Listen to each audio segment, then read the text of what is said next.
Hello again. I'm back for another round. It's the last word.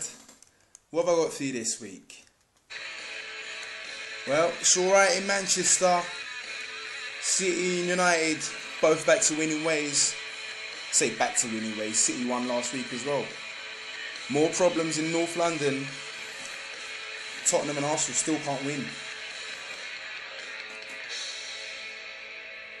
And as normal, I've got all the rest of the Premier League. I've got the Championship, League 1, 2. We've got discussion. We've got all the usual stuff. We're back. I'm back. Slight delay. Apologies for the postponement. I'm getting old, so when I play football, it hurts for a few days afterwards. I'm still in a little bit of pain now as it goes, but that's all by the by. Let's get straight into it. Let's start at Old Trafford just because of current interest, eh? And United bouncing back from the whirlwind they ran into at Goodison Park. They get the 3-2 win.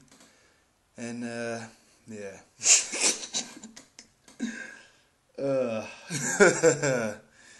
Well, yeah, I've been trying to think of a way that I can say this without hurling, basically. So let's see how it goes. Robin Van Persie, first chance for Manchester United, first goal for Manchester United. Sorry, I just need a moment. Yeah, alright. Okay, I'm alright. First chance for Manchester United, first goal for Manchester United for Robin Van Persie. In the context of the game as well, it's even more sickening because Fulham had taken the lead. So Van Persie rescued them, and then Kagawa made it 2-1 before half time, and then Raphael made it 3-1 to make it all okay again. And oh, aren't we so lucky that we got Van Persie now to get us out of trouble when we go 0-1 down at home.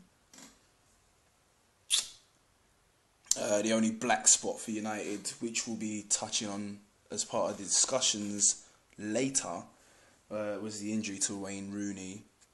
Pretty nasty one. I think everyone could see by the reaction of Welbeck that it was a pretty bad one. And as much as he is a United cut, you don't want to see someone bust their leg open for no good reason. So hopefully he'll sort himself out.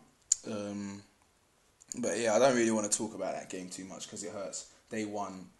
They won 3-2. They beat Fulham 3-2. Manchester United won 3-2 at Old Trafford. We'll just leave that one there.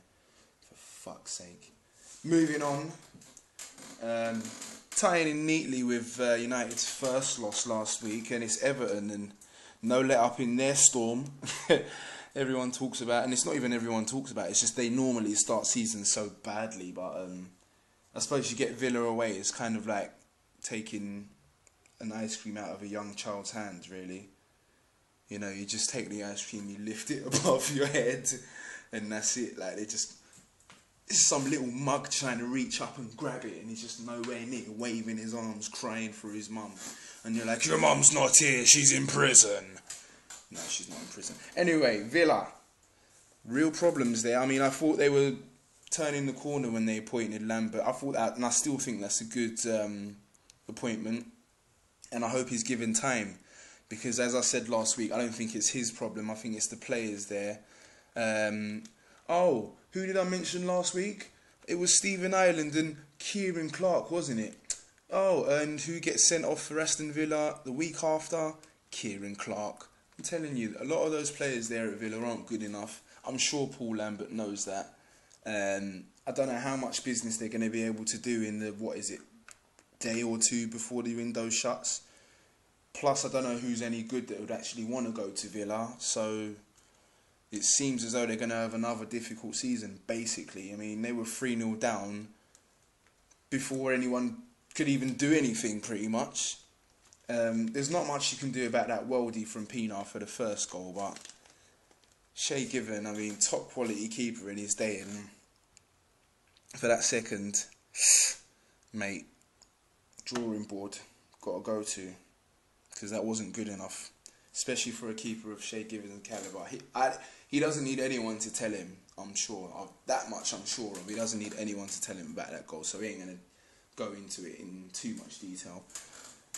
And then, yeah, just a lovely finish for the third. And it was just like, it just seemed as though those players were nowhere near them. It was kind of, I'd be really alarmed if I was an Aston Villa fan, because it just looked like such a gulf in class. And the thing to remember is, there's supposedly better teams in the Premier League than Everton. Like at least 6 or 7 better sides. And the 5 or 6 who you'd say maybe Everton are superior to, they're not like miles better than them like they were at Villa on Saturday. So I'd be really, really concerned if I was a Villa fan. They went down 1-3, and Lambert really, really has got a job on. But I hope he does it, because I think he's a good manager. And if worse comes to worse, come to Arsenal! Anyway, moving on. Southampton up, obviously, from the Championship last year. Had a valiant defeat at Man City last week. Not so valiant this time. And I think that defensive naivety really cost them, to be quite honest with you. Particularly on that second goal. Question of a foul in there, but I think it's just a bit of a wake-up call for them at this level. People say they'll be okay. I tend to agree, but at the same time, in those first 2 games, they've made the sort of defensive errors that, again, if they'd made them in the Championship, they'd be having inquests after every single game. I think it's just random for Daniel Fox to head the ball back in for Nasri the way he did at Eastlands for their winner. And to get caught on the ball as a central defender in the halfway line at home, it's just not good enough at Premier League level. I mean, I've never played in the Premier League, but I've watched enough of it to know that it's just not good enough. So, Southampton lost 0-2 to Wigan, who, on a decent little run, we'll go into that a bit later, but they're going well at the moment, Wigan Athletic. Norwich 1, QPR 1. Again, 2 sides who were absolutely pummeled on the opening weekend. And I think they'll be pretty relieved of the final score, to be honest. I think QPR more so than Norwich, because plenty of chances for Norwich to win that game, hitting posts and crossbars and all the rest of it. But a settler, let's say, if anything. News that QPR have signed Julio Cesar. Are they giving him all the money in West London? More than likely. I mean, he'll definitely start, there's no doubt about that. It's just random as. It's so random. I mean, yeah, I didn't see that one coming, I'll be honest, yeah, but yeah. Hopefully they'll deal with that and make something of it. But I mean, they've made some decent signings and haven't really seen much of it, so we'll see. I suppose it's like laying down a new football pitch. It's got a bed in and whatnot. Anyway, moving on. Swansea 3, West Ham 0, and again, Brian Laudrup, superb. It just keeps on going. That's what, 8 unanswered, is that? Yeah, they were 0-5 at QPR, and now 3-0. Sorry, at against West Ham. So 8 unanswered goals. You can't really ask for much more if you're Swansea, I don't think. Oh, sorry. Do you know what I forgot? What I forgot to do. I'm actually watching this FA Cup game. So what I'm gonna do? Yeah, sick. Yeah, that's on. So that's Wembley v Oxbridge, right? And that's going to be on as I'm talking, alright? Anyway, but maybe if the stream stops, then it might not be. But yeah, let's move on. No, staying with Swansea, because I want to talk about them just for a little second. Laudrup is performing early season miracles. Michu, there's been a lot of talk about, is he going to jump out of the frying pan, having realised what exactly Swansea City is? I don't think so. I think he will be there enjoying himself for a couple of years, personally. I don't see no reason for him to, I don't know, try and get a move straight away. He's played 2 games in England, bruv. 2 games. Nah, let's just all calm down a little bit here, alright? Swansea look good though. They look really good going forward. Nathan Dyer, I don't know what type of Weetabix he's been eating, but he's on a completely different vibe compared to what I saw last season. He looks like he thinks, yeah, do you know what? I'm a Premier League footballer. I'm not scared anymore. I'm not supposed to be scared. I'm at this level. I've earned this. We're here. That's how he's playing. Same thing with Wayne Routledge. Just good to see. Really good to see. And long may it continue until we play them, obviously. Swansea 3, West Ham 0. Oh, here we go. Oh, wait. Oh, no. Stop again. Oh, yeah. All right, Wembley v Uxbridge. Claudio Caniggia is playing up front for Wembley. The kids won't know who that is, but suffice to say, he's a bit of a footballing legend, is Claudio Caniggia. He's a little bit before my time as well, so I had to read up on him and stuff, but yeah, proper mustard, mate. I know you can tell that I'm proper putting off talking about Arsenal, innit? Let's see. Chelsea 2, Newcastle 0. Do you know what? I'm a bit disappointed about this because what I wanted to do for this Chelsea game was get my mate, because one of my mates went to this game actually. He's a Newcastle fan, and I wanted him to get a live match report for me, but I couldn't link him up at the weekend, which is a shame. But in the same sense, it's not that bad because Chelsea won, so he would have had to tell me about a Chelsea win, and I wouldn't have wanted that, and he wouldn't have wanted that, so that's all good. Who scored for them? Torres and I don't know. Was it Hazard? Someone? Don't give a shit. Blue pricks. Fuck them. Unlucky Newcastle. Again, I was talking to someone the other day. Newcastle, one of them teams, quality starting 11, but you worry about them when they start getting injuries. Yeah, Everton was the other one. Yeah, I was talking to my mate Keeper Reese. Everton and Newcastle, great starting 11s, but then when they start getting a few injuries, if and when, they could have some problems. So they'll have to hope that doesn't happen. Second to last, or I should say third to last, we'll have a look at this Tottenham game. And obviously this was great because it was like I was sitting there on Saturday afternoon thinking, Spurs are going to eat off the mark, aren't they, the twats? And then Morrison pops up to level and just make everything a little bit better.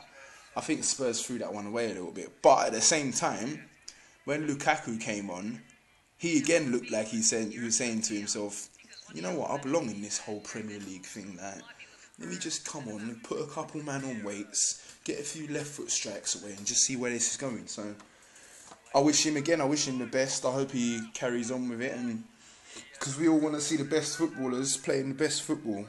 And if you're in the Premier League, you're supposed to be one of the best footballers, isn't it? Although, yeah, we'll come to that. 1-1 it finished at White Hart Lane, so they're still not off the mark properly. But I can't gloat too much because guess what? On Sunday, we drew away at Stoke. Oh, hello. Looks like there's been a poor challenge. Sorry, I'll just break this off briefly. I love this level of football because, I was within touching distance. Yeah, he's gone in. Let's have a look at this. Oh, right. Decent save. Anyway, Stoke 0, Arsenal 0, and actually, the performance was there were many pleasing elements to the performance on Sunday from Arsenal. Most particularly the defensive performance. I was looking at it, and I'd say there may be 2 moments where I said, you know what, Stoke are in here and they're going to score. But there were even times when they were getting in and I still thought, well, I like this setup. We were getting bodies into key areas in the box, getting men around the ball wherever possible, and it's been spoken about, and I could not agree more. It's got to be that Steve Bold effect. I mean, there's just organisation about it now, and we all know what that comes from, and we all know which era was the first, maybe one of the most celebrated defensive errors in Arsenal's history, and he was part of that. So I just see his stamp all over it, to be honest. I was looking at it, literally, every time they got it wide in a dangerous area, I looked to the 6-yard box, I see 2-3 Arsenal boys there. It was great to see, I like that. Going forward, it looks good with Santi Cazorla. Someone said that he'll be our best player this season. I think that I'd have to agree, to be honest. He looks like a quality player. Off either foot, doesn't mind, can knock it long, drop it off short, get it with a man at his back. drop off into. So I like it. I like looking at him. I like looking at that sort of player when they're on a football pitch. It's nice to see. Like, he was really pulling the strings, and it was just, yeah, it was easy on the eye. But easy on the eye is one thing, and the results are quite another. And we need more from our strikers. I mean, yeah, Podolski's talked about, yeah, he needs a few games, all right, yeah, I hear that. But I don't, because you're a professional footballer. But I do, because he was in the German league. But I don't, because you're a professional footballer. Giroud, again, I don't know why. Obviously, touched on this last week.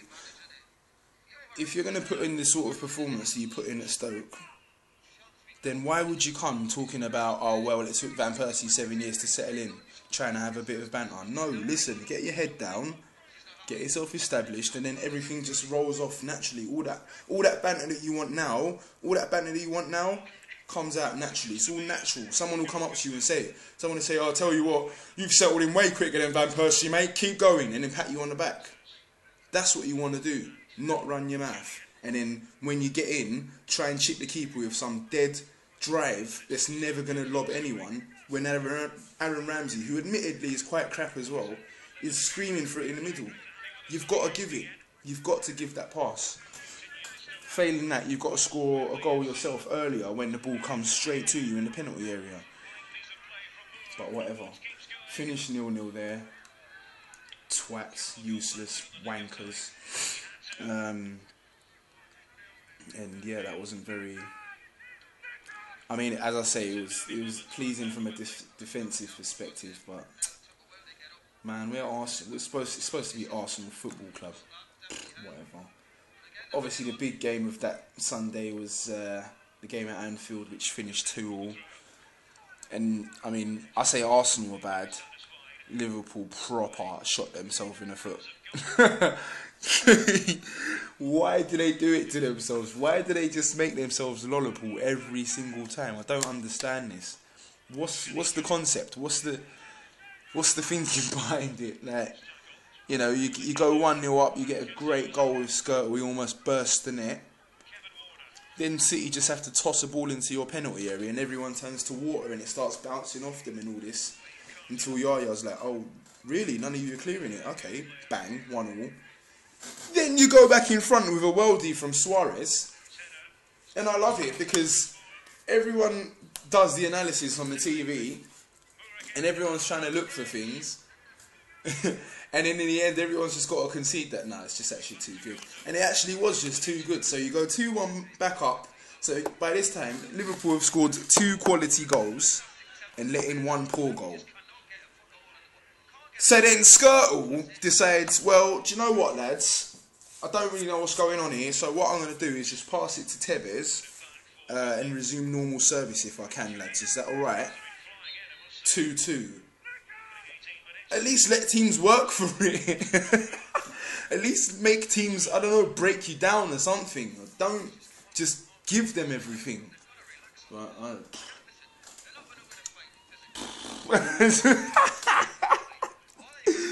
Why? How did they do it? Brendan Rodgers, like, he must be sitting there thinking, what have I let myself in for? I set the team up, we get 2 perfectly good goals at home, and then turn to water twice for no good reason. Crazy. But obviously that's their first point on the board of the season, so onwards and upwards from them, especially after the week before. So I think all things considered, you know, if you'd said to them point each before the game, they might have taken it. Maybe not, but they might have. That's what they got anyway. 2-2 it finished. And that's your Premiership roundup. We'll go through a couple of the Championship scores quickly. I slightly want to watch this match, so I might fly through them. Let's see what we got here. Bristol City gave Cardiff a slap 4-2. Don't know who scored. Tom Ince got a couple more at the weekend, or was it a hat-trick, I think? Yeah, he got a hat-trick for Blackpool. They whacked Ipswich 6-0 at home. So I think, yeah, again, Holloway's just counting down the hours and minutes now. Him and Matty Phillips got in on the act, I think. Charlton 0-0, wankers. Messed up my bet. But that's a good point for them. But they messed up my bet. They messed up my bet. I'm not Ackley Bunny. Must do better next time, Charlton. But that's a good point. Palace went down 2-1 away at Middlesbrough, which is unfortunate for them. But I could always see it coming, hence why it was on my betting slip as a Palace defeat. Because I'm so good at reading the game of football. Millwall 3-2 losers at Sheffield Wednesday is kind of unlucky. They did well to get back into that game, scored a couple quality goals as well. James Henry's a player, isn't he? Real good at that level, but ended up last minute thing again. That Miguel Lera loves it, doesn't he, for the Wednesday? Wolves 1, Derby 1. Wolves, if I remember correctly, yeah, that was another 93rd minute one. They were home and dry until Theo Robinson popped up right at the end for Derby. Watford 2, Birmingham 0. Again, the loanees, the Udinese loanees doing the justice for Gianfranco Zola. They go marching on. Good to see. Sorry, Wembley just had a let off. I just need to have a look at this. Sorry. Oh, he's in, he hits it. Oh, it's just away. Let's have a look. Oh, it's a poor strike. It's a really, he's pulled it horribly. Poor. Wanker. Really poor strike. I tell you, he gets in the left channel. He's in. Just hit the target, mate. He drags his shot across the goal. It's literally about 5-10 yards wide. Poor effort from Uxbridge. Whoever that was. Coming for your place, mate. I've got a better left than that. Mug. Anyway. Championship round up. Into League One. I'll just take a couple of these. Leyton Orient's game was postponed due to traffic issues. Can't imagine what was going on around there. Coventry 2-2 drew against Bury. Portsmouth went down 4-2. That was a bit of a heroic one by them. They got it back to, I think, if I remember correctly, they got it back to 2-2 from 2-0 down. No. What happened? Anyway, they lost. Fuck it. What else we got? Scunthorpe 0, Yeovil 4. I think Yeovil are top of that league. Not that matters at the moment. Not that much interesting going on there. League 2. Wimbledon got stuffed 5-1 at Bradford. Which wasn't really what... Oh, hold on. Oh, that's okay.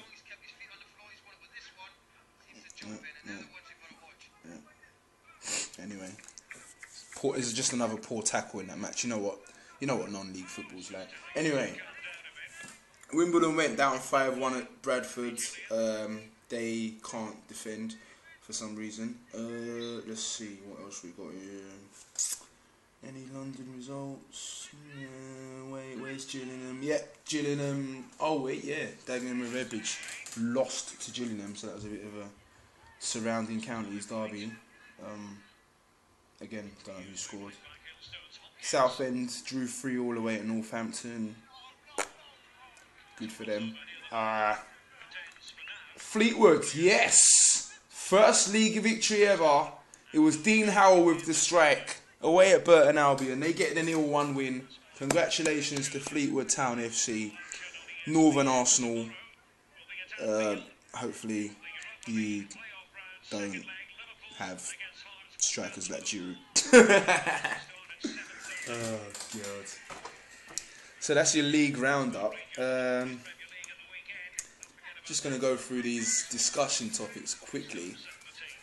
And obviously, as I said before, Wayne Rooney had that injury at the weekend with Rodallega coming down on his thigh with these bladed studs, which are all the rage now. Now, hold on. Let me just go and grab my pair of these bladed things, because I was saying it to my friend the other day that I don't know how these things crept into football like this on the stealth. I don't know whether it's marketing that did it, but these certainly aren't safer than rounded studs. There's no doubt about it. So, I mean, as to the question of whether bladed studs should be banned, I mean, there's probably too many people with too much money to lose for that to happen straight away. But the fact of the matter is that these studs these are dangerous studs. We all saw what happened.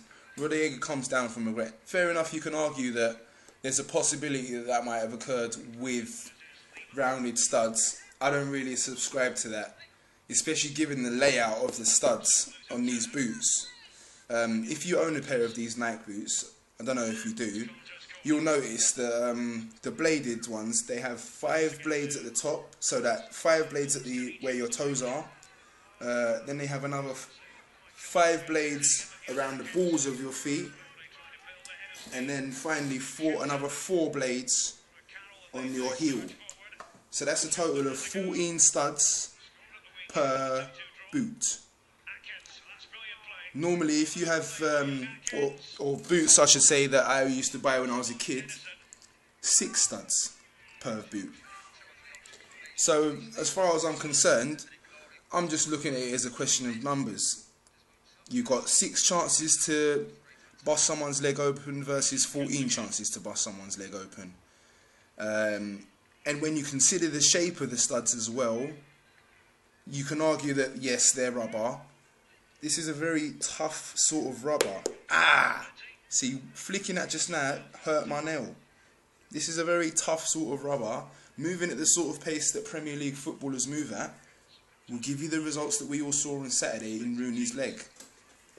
If you ask me, these things are not safe. These bladed studs are not safe. I don't see any reason for there to be 14 studs per boot compared to 6 if you've got screw-in studs normally. Obviously there are different variations of screw-in football boots and screw-in studs, but as a general rule it's not going to exceed, I'd say 10. It's not going to exceed 10 per boot, definitely not. I just don't, when you see, I know there's another argument as well that, you know, the shock factor of seeing that sort of wound on somebody's leg can provoke knee-jerk reactions and emotional reactions and whatnot. But I don't subscribe to the feeling that maybe they make you run faster, or that they're somehow these definitely aren't safer. I'm sorry, but they're just not safer.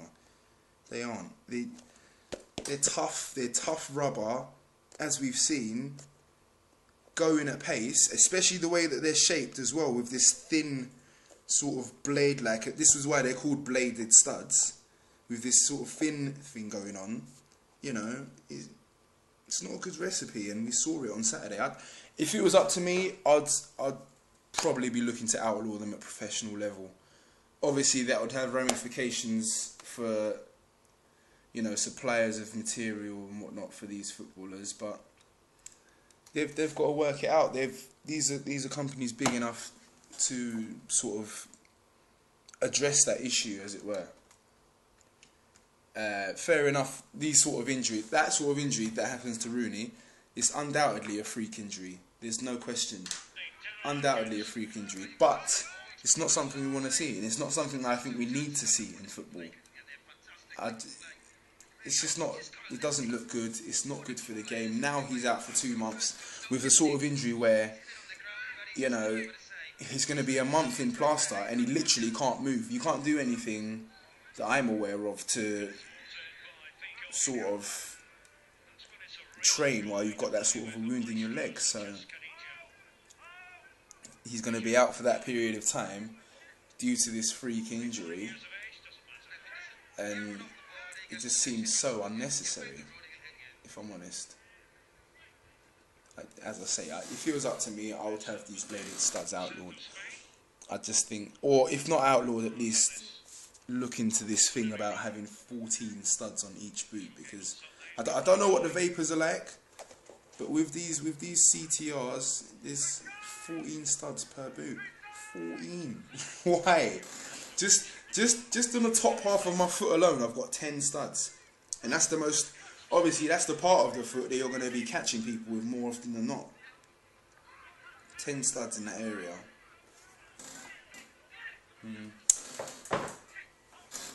As I say, we wish Wayne Rooney well. I'm sure he'll be back soon and all that good stuff.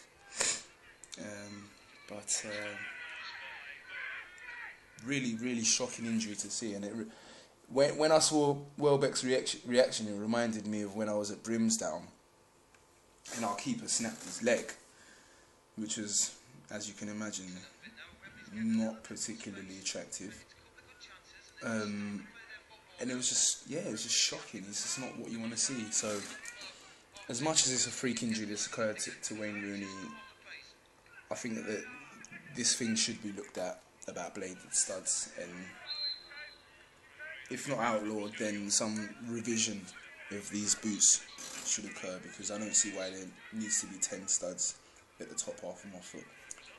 Anyway, moving on to topic number 2, which was very kindly supplied by Terence from, I should say, the good people at Mind of Grime. And this is the question about whether the Premier League should introduce a cap on the amount of foreigners that can start a Premier League game. Now, you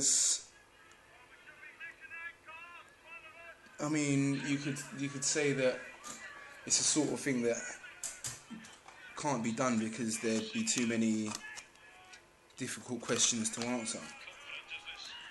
So what I want to do is just simplify it.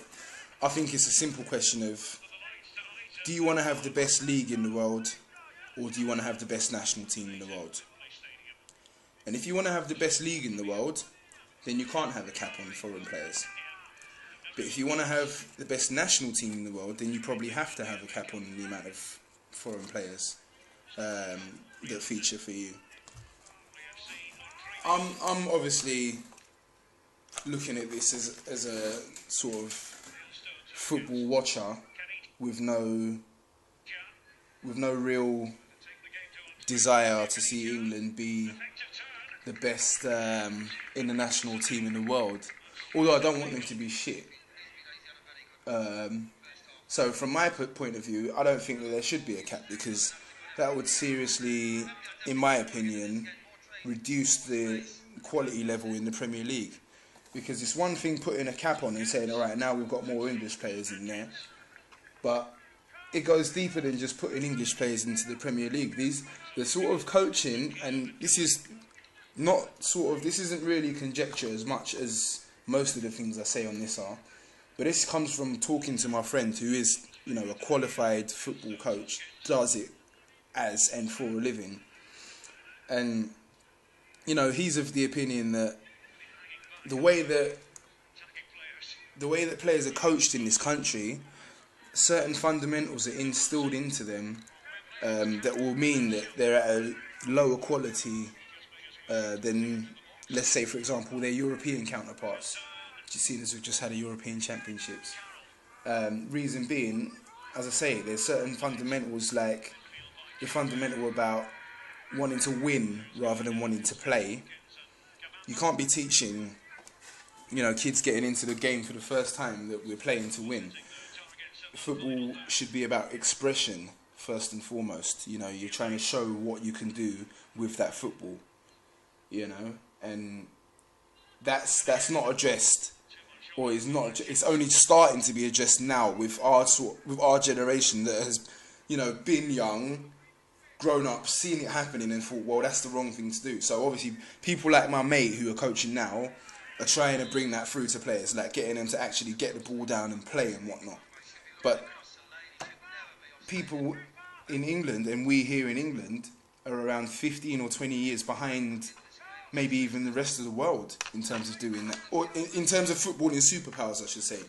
Obviously, not the whole rest of the world, but certainly behind the likes of your Hollands and your Italys and your Spains and your Germanys and your Brazils. Expression's been the key for them, I should say, and they encourage their players to play football rather than win at a young age. You instill that winning mentality at a later date when things get a little more serious and you've got the best players, the most expressive players of your bunch. That's the way I'd go about it. So that's another reason why it's no good to just say, alright, well, we'll put a cap on it and then hopefully, everything will be okay. Personally, as I say, I don't support a cap on foreign players in the Premier League. I think they actually raise the quality, or they certainly should raise the quality of their English counterparts. And if they aren't, then that's a question for the English players to answer rather than the foreigners. And that's where I am on that, basically. Don't forget, if you want to get involved in the debate or suggest debate for next week, we're on Twitter. You can at us at the last word LDN, and just drop us any suggestions, anything that's on your mind about anything that I'm saying or tweeting. Yeah, let us know. Now, for the last discussion point, it's a continuation of the football terminology theme. And this week, I'm going to be doing a live search to find out why or how the term Keystone Cops came about. Let's see. Right.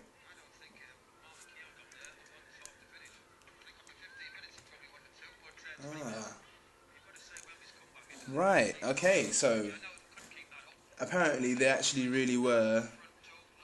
Oh, no. So there were. This is about Keystone Cops defending. I mean, we've all heard it before. The sort of defending that on Liverpool's first goal.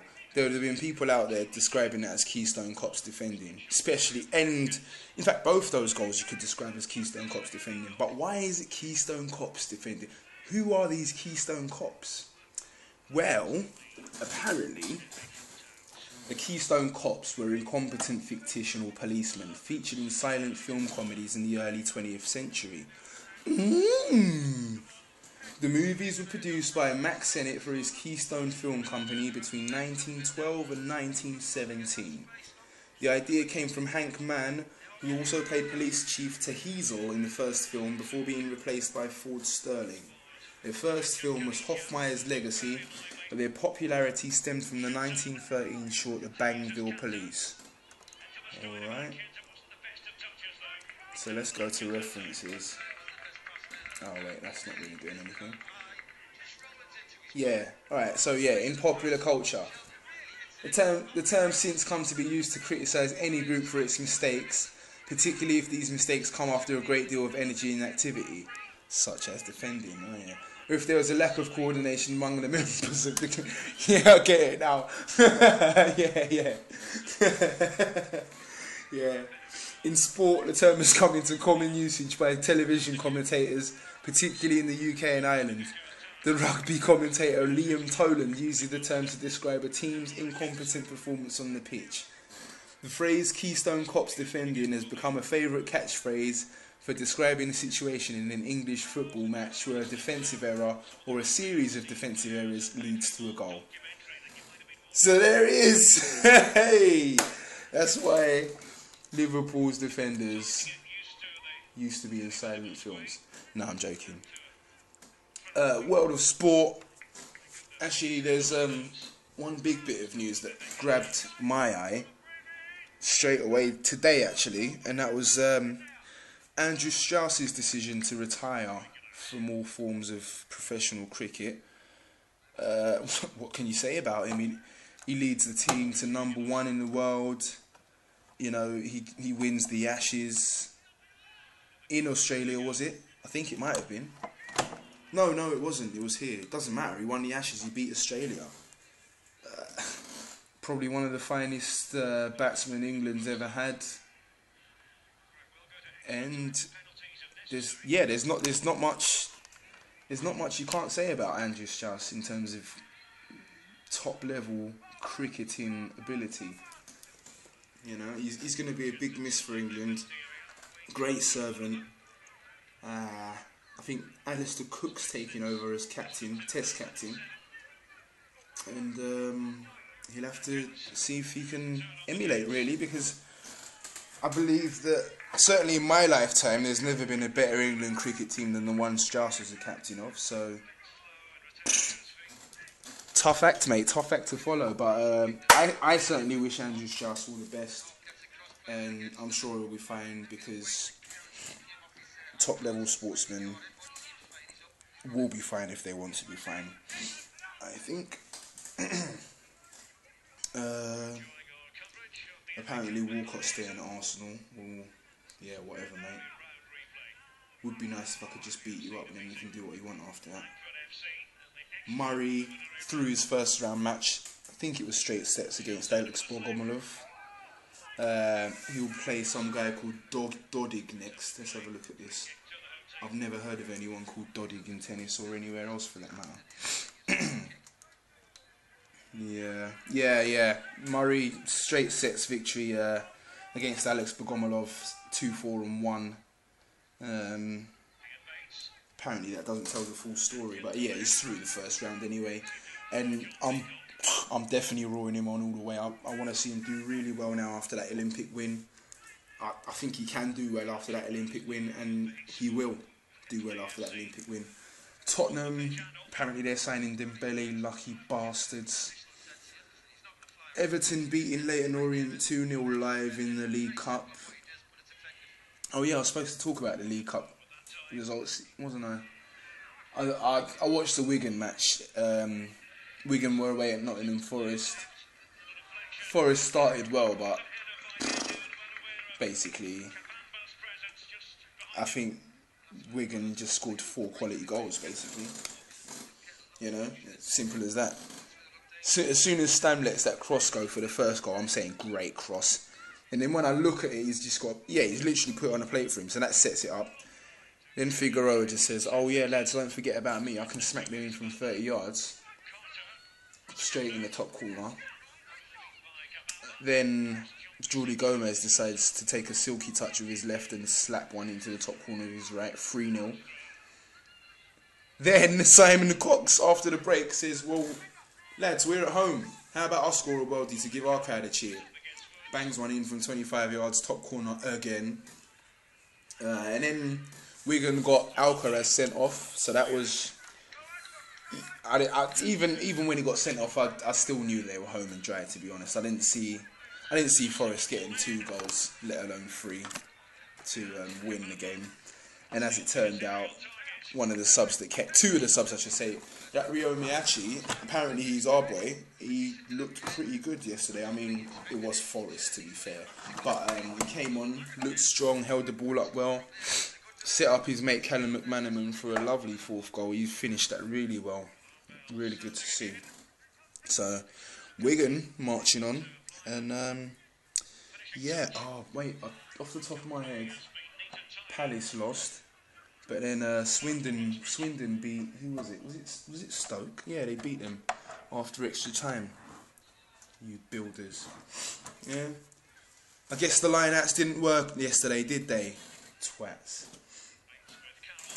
Big round of applause for Swindon FC and Paolo Di Canio. You'll have them in the Premiership before you know it, mate. You watch. Anyway, I think I'm going to pretty much just leave it there because I want to watch this game of football. So, thank you very much for listening to me prattle on about nothing. Don't forget, we are on the lastwordldn.tumblr.com. You'll catch this probably tonight, same night I recorded this, I think. And everyone be lucky, keep yourself safe, and I'll see you next time. No outgoing theme music this time because I'm watching football, alright? Fuck off.